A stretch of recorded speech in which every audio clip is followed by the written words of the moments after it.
Rruga në hyrje të qendrës së fshatit Qishtavetës deri tek sheshi kryesor, e ndërtuar vite më parë me fonde të Bashkimit Evropian, është amortizuar pothuajse tërësisht, duke e bërë të vështirë lëvizjen e banorëve dhe automjeteve, sidomos gjatë rreshjeve të shiut dhe borës.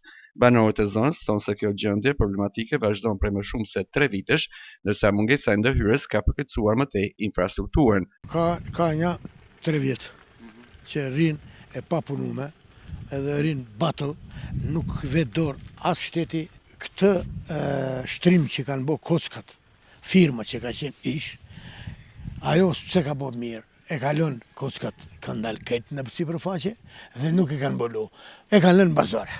Fondet Bashkimit Evropian? Bashkimi Evropian e ka pastu. Edhe ajo firmë llogarite as kanalizimin e ujrave xheza nuk na i ka hapë. I kanë bush këtë, në këtë ujë si përfaqe, me qutë është që ty këtë është edhe në si përfaqe dalin.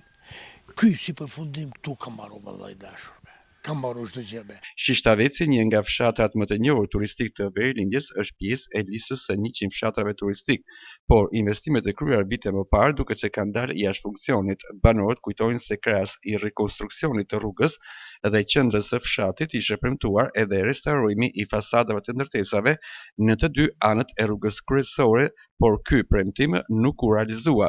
Këto investime u kryen në kuadër të një projekti strategjik ndërkufitar me Kosovën, i financuar nga Bashkimi Evropian me vlerë rreth 2.5 milion euro, fonde që u shpërndan mes Qishtavetësit dhe Dragashit.